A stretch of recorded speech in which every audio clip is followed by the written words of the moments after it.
Mkurugenzi wa bodi ya maji bonde la Kati Mhandisi Danford Samson anatoa maelezo ya kina na kitaalamu kwa mkuu wa wilaya Mheshimiwa Almish Issa kuhusu bwawa la Gida Babin lililopo wilayani Hanang mkoani Manyara linaloendelea kufanyiwa ukarabati.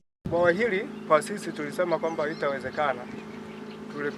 Tulimtafuta mkandarasi na mkandarasi anayekarabati bwawa hili anaitwa Ndika Engineers kwa gharama ya 1.8 bilioni. Na bwawa hili lilianza kukarabatiwa mwaka jana wakati wa kiangazi, lakini alikuwa bado anaendelea na alikuwa bado hajakabidhi, lakini ikaja ikatokea changamoto likapasuka.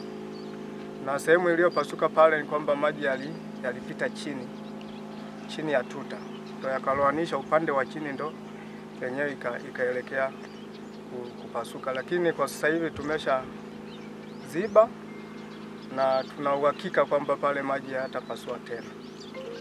Lakini tuta hili, bwawa hili unavyoona, tuta hili lina urefu wa mita 450 na kina chake ni mita 8.5. Kwa hiyo na maji ambayo yatakusanywa katika bwawa hili na ambayo tayari yameshakusanywa ni mita za ujazo 925. Kwenye mita za ujazo 925 ni sawa, ukizidisha mara 1000, kwa hiyo tunapata lita nyingi sana, ni kama lita milioni 900 na 200, milioni 900 na 2.5 lita ambayo zitakuwa zinahifadhiwa kwenye hili bwawa.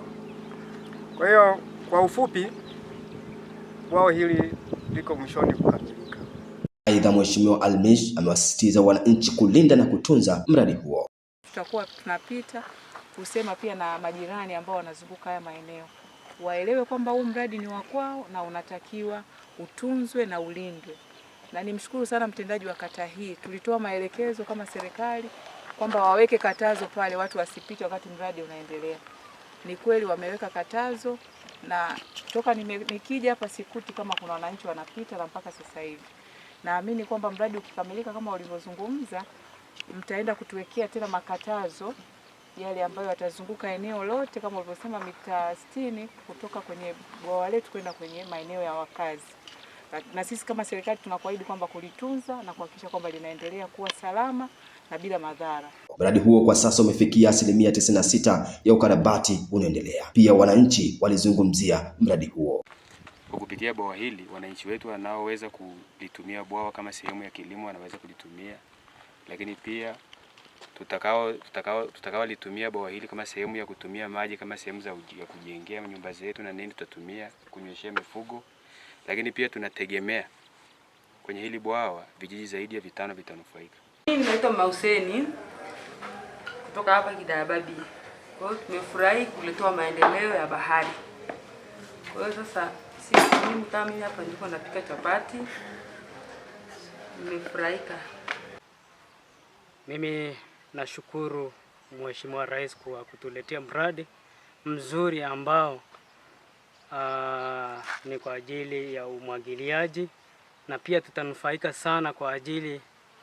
Mwisho wa habari kutoka hapa IDB WB. Jina langu Diamond Msigwa. Endelea tu kutunza vyanzo vya maji.